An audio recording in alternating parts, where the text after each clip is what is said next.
What happens when a treasured figure of British cinema walks onto a brightly lit morning talk show expecting a warm, celebratory interview, only to find herself placed under a harsh and unexpected spotlight, in a moment that unfolded in less than a minute? What should have been a routine conversation about a new film project transformed into one of daytime television's most awkward exchanges. One that left viewers stunned and revealed a side of the host that few had ever witnessed. The morning began like countless episodes before it. The studio glowed under soft lights, the audience murmured with quiet anticipation, and the familiar theme music faded as Julie Walters stepped onto the set. She wore the calm, approachable smile that had made her beloved for decades. She had come to discuss her latest film, a deeply personal project she had nurtured for years, and she greeted the panel with genuine warmth as she settled into her seat. Beside the host sat two regular contributors, Marcus, an entertainment correspondent known for his easygoing charm, and Sarah, a lifestyle commentator whose bright energy usually kept discussions light and enjoyable. Both appeared genuinely thrilled to welcome Julie. Their friendly exchanges and shared laughter suggested that the segment would be another smooth, pleasant interview. But the tone shifted almost immediately. "Julie, it's wonderful to have you here," the host began, her smile carefully composed but strangely flat. "Let's talk about this new film of yours. I must admit, when I first heard about it, I thought, really? Another period drama? Haven't we had enough of those by now?"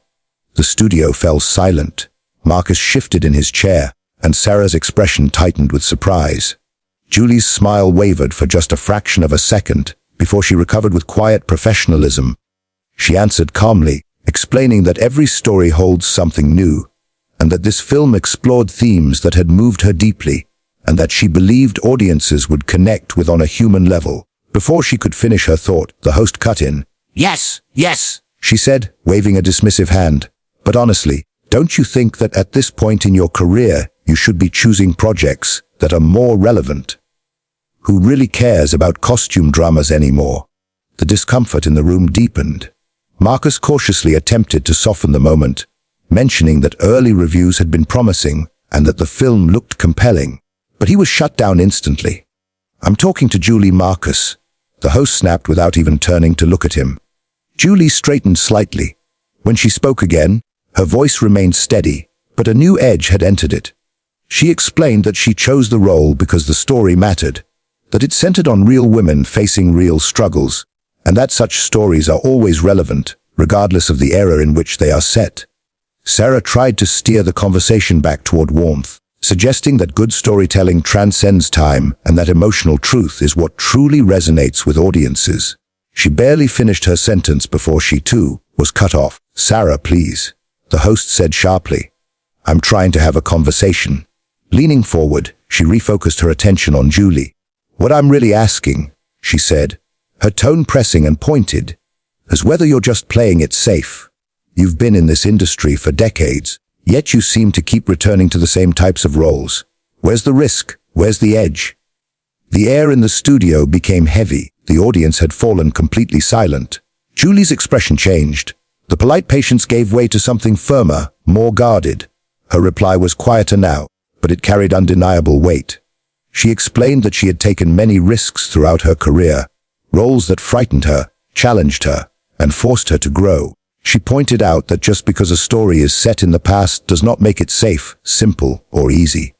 Then came the moment that would later be replayed by stunned viewers. The host scoffed. Audibly, "Oh, come on," she said. "You're telling me that putting on a corset and doing an accent is challenging? Please, I've seen your work. You could do those roles in your sleep." Marcus looked genuinely horrified. "Lorraine, that's not fair," he said, unable to stay silent. "Julie has won awards. She's one of the most respected." He didn't finish. "If I want your input, Marcus, I'll ask for it," the host snapped. And in that instant, what was meant to be a celebration of a legendary career became a masterclass in tension, leaving viewers with a moment of television they wouldn't forget. Lorraine's voice cracked through the studio once more, sharper and more forceful than before. The entertainment correspondent instantly fell silent, his gaze dropping to the notes in his lap. The warmth that had long defined Julie's presence seemed to vanish in a single breath. She straightened in her seat, shoulders squared, composure tightened. "I'm not sure what you're trying to accomplish here," Julie said, her voice controlled but firm. I came onto this show in good faith. I came to speak about a project I'm proud of, not to be attacked. Attacked? Lorraine let out a short, hollow laugh. There was no humor behind it. Oh, Julie, don't be so dramatic. I'm just asking questions. That's what journalists do, isn't it? Or are you so used to being adored that you can't handle a little honest criticism? There's a difference, Julie replied, her voice lifting slightly, edged now with frustration. Honest critique is one thing. What you're doing is something else entirely. You're being dismissive. You're being rude to your own colleagues. And frankly, you're being disrespectful to me. Sarah leaned forward, trying once again to pull the moment back from the edge. Maybe we could talk about the director Julie worked with. I heard there's a fascinating story about how this project came together. Sarah.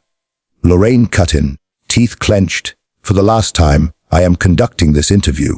If you can't sit there quietly, perhaps you should leave the set.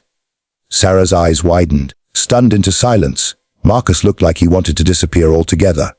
And you, Julie? That was the breaking point. Julie rose from the couch, her movements calm but resolute. You know what, Lorraine? I don't think I need to sit here and listen to this. I've been in this industry long enough to recognize when someone is trying to manufacture drama for ratings. And that's exactly what you're doing. Sit down, Julie, Lorraine snapped. We're not finished? Oh, I think we are, Julie replied, her voice steady.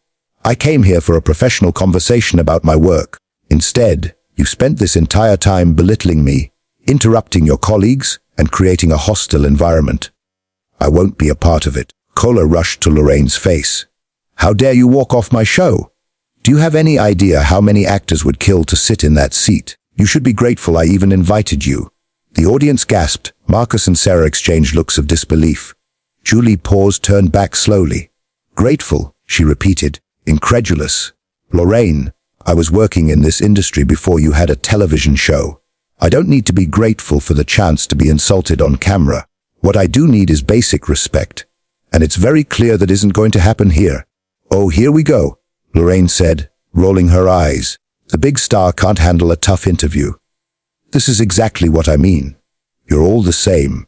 You want people to worship you, but the moment someone asks a real question, you crumble. Marcus finally found his voice. Lorraine, that's not what happened at all. You've been antagonistic from the start. Julie's been nothing but professional, and You're fired, Lorraine said flatly, not even turning toward him. The studio filled with shocked murmurs. Sarah's hand flew to her mouth. Marcus froze, uncertain if he had heard correctly. Excuse me? He asked, weakly. You heard me, Lorraine replied coldly. You're fired. I don't need panelists who undermine me on my own show. Security will show you out. Julie looked at Marcus with sympathy, then back at Lorraine with something close to disbelief. This is unbelievable, Julie said quietly. You're firing someone for standing up to your bullying. It's my show, Lorraine shot back. My name is on it. I can do whatever I want. And right now I want you to sit back down and finish this interview properly, or I'll make sure everyone knows that Julie Walters is impossible to work with. Julie didn't raise her voice. That's a threat, she said softly. You're threatening me on live television. It's not a threat. It's a promise, Lorraine replied. You think you're untouchable because you've been in a few films? I have a platform. I can destroy your reputation with a few carefully placed comments. The studio fell into a chilling silence, the air thick with tension, as the line between interview and intimidation disappeared entirely. Sarah rose from her chair, her hands trembling, her voice breaking as she spoke. Lorraine, please stop. This has gone far beyond what's acceptable. Julie is our guest. She deserves respect. We all do. Lorraine spun toward her, eyes flashing. Are you questioning me now? Do you want to join Marcus in the unemployment line, if that's what it takes to keep my integrity? Sarah replied, her voice growing steadier by the second. Then yes. What you're doing is wrong. It's cruel, and it's unprofessional. Julie looked at Sarah with quiet gratitude. Thank you, she said softly. At least someone here understands basic human decency. Don't you dare play the victim. Lorraine hissed, rising from her chair. You walked onto my set with an attitude. You've been defensive from the start. Defensive? Julie echoed, disbelief sharpening her tone. You insulted my work in the first minute. You dismissed everything I said. You spoke to your colleagues as if they were beneath you. If anyone here has an attitude problem, it's you. Get out, Lorraine said suddenly, pointing toward the exit. Get out of my studio. Now, I was already leaving, Julie replied calmly, but let me be absolutely clear. I'm not walking away because of tough questions. I've done hundreds of interviews. I've faced some of the sharpest journalists in the world. What I won't tolerate is being treated as worthless.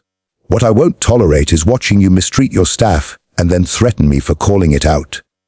You're making a huge mistake, Lorraine warned, her voice dropping into something cold and dangerous. You have no idea the kind of damage I can do to your career. Julie let out a quiet, almost sorrowful laugh. My career will be just fine. I have decades of work I'm proud of.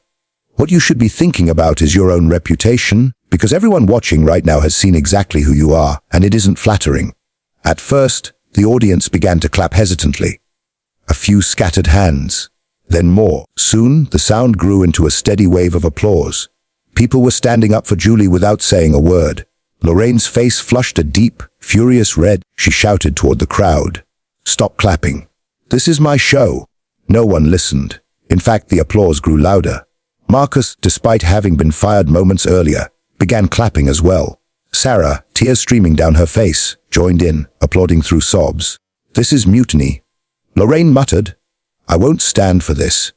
Then maybe you should sit down and think about how you got here, Julie said quietly. Think about how you treated everyone in this room. Think about whether this is really the person you want to be. I don't need life lessons from you, Lorraine snapped. You're nothing special, Julie Walters. You're just another actor who got lucky. The applause stopped instantly. Silence fell over the studio like a heavy curtain. Julie stared at Lorraine for a long moment. When she spoke, her voice held disappointment rather than anger. You know what's truly sad, she said. I used to watch your show. I thought you were warm, genuine. I told my agent I was excited to come because I thought we'd have a real conversation. But this isn't journalism. It isn't entertainment. It's just sad. Get out, Lorraine repeated, though the heat in her voice had faded. Fatigue crept in and perhaps, for the first time, awareness. Julie lifted her chin and turned toward the exit. Sarah immediately stood and followed her, refusing to remain on the set any longer. Marcus gathered his notes and joined them. The three of them walked together toward the door, forming an unexpected but powerful alliance. Come back here, Lorraine called after them. We're not done. The cameras are still rolling. None of them turned around. A producer hurried onto the set, whispering urgently in Lorraine's ear, clearly trying to signal for a commercial break, but she brushed him off. No, she insisted. We're finishing this show. Bring out the next guest. There was no next guest. The entire second half of the broadcast had been built around Julie's segment. The studio dissolved into chaos as staff members scrambled for solutions, voices overlapping, headsets crackling, and the control room desperately trying to salvage what was left of the live broadcast. The audience sat in stunned silence, the kind of silence that lingers long after an event, etched into memory. They had just witnessed a confrontation that would not soon be forgotten. At the studio exit, Julie Walters paused, turning for one last glance at the chaos she was leaving behind. Lorraine Kelly stood alone on the set, surrounded by empty chairs where her panelists had been moments earlier, facing an audience that no longer supported her. I hope it was worth it, Julie called across the room.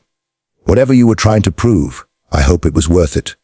Lorraine opened her mouth, but no words came. For the first time since the interview began, she seemed speechless. Julie, in contrast, walked out with her dignity intact, her posture tall, her expression calm.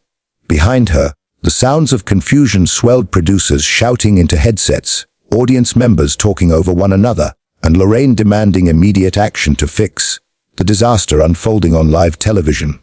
But it was too late. What had been broadcast could not be undone. Thousands of viewers had watched the entire exchange unfold in real time, witnessing a respected actress confronted with hostility and intimidation instead of the professional interview she had expected.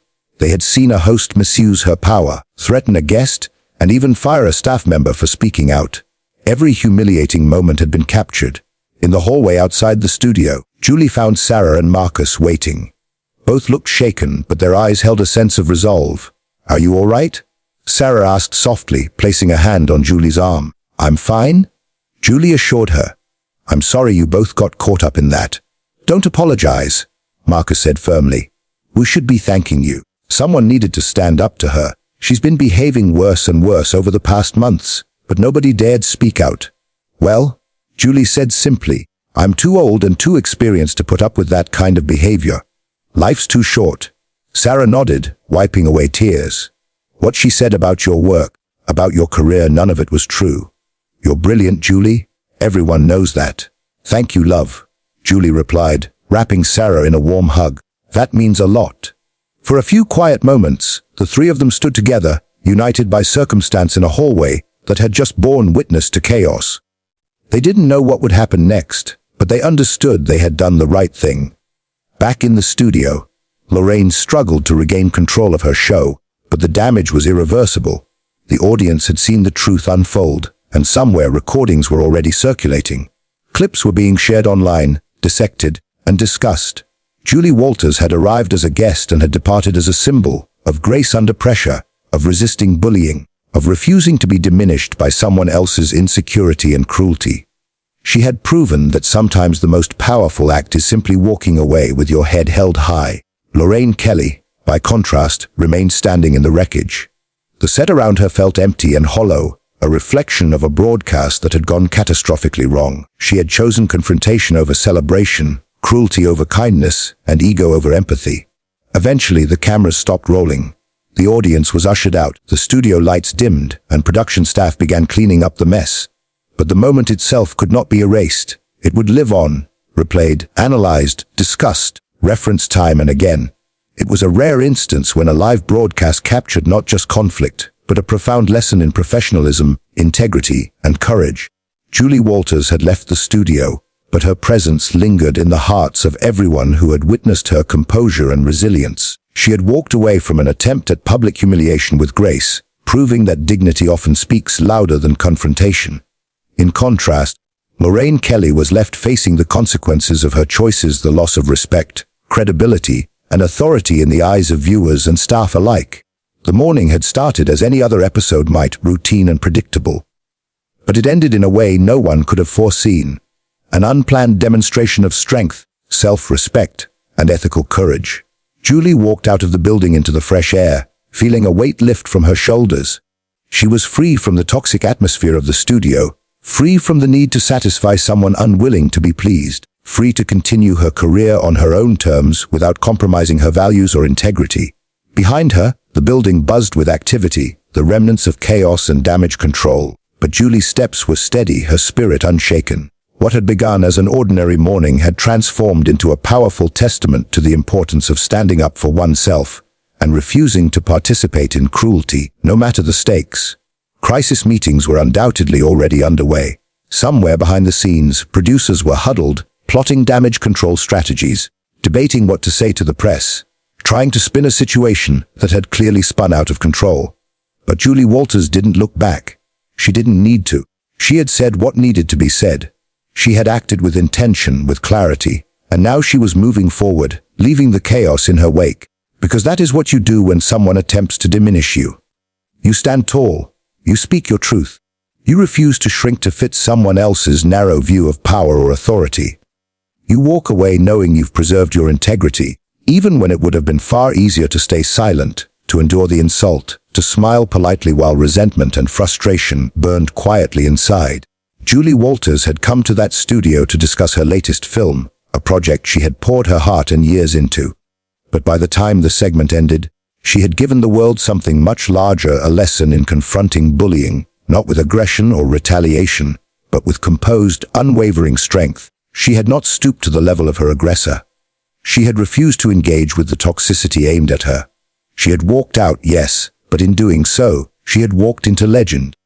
This would be the interview people remembered, not because of the movie she had been promoting, but because of the moment a beloved actress declared, without hesitation or apology, enough is enough. She had chosen self-respect over submission, principle over public appeasement.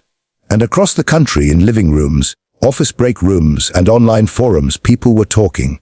They dissected Lorraine's behavior. They analyzed Julie's measured response. They discussed what the entire episode said about character, professionalism, and courage. People were picking sides, and overwhelmingly, they were choosing Julie. Authenticity resonates in a way that criticism and cruelty never do. Viewers could recognize the difference between someone being genuinely human and someone being deliberately harmful. They could see grace under pressure. They could see dignity in the face of disrespect. And Julie Walters had displayed all of it, on live television, for everyone to witness. What was meant to be a promotional appearance had transformed into a public demonstration of strength and ethics. The morning segment had shifted from discussion of a film to revelation of character. Julie had shown that true strength does not come from dominating others, from wielding authority recklessly, or from creating fear to maintain control. True strength comes from maintaining your values, even when someone is actively trying to undermine them. True strength is knowing when to disengage rather than escalate, when to remove yourself from a toxic environment rather than compromise your principles. As Julie slipped into her car and drove away from the studio, she reflected on what had just transpired. Part of her still registered shock at the intensity of the hostility she had encountered, the sheer audacity of being belittled and threatened on live television. Yet another part of her, the part hardened and seasoned by decades in an industry notorious for its pressure and politics, felt immense pride. She had not lost her composure. She had not shouted, insulted, or attacked back. She had stated her boundaries clearly, called out unacceptable behavior, and walked away with her dignity intact. Sometimes she realized that is not only the right course of action, it is the most powerful one.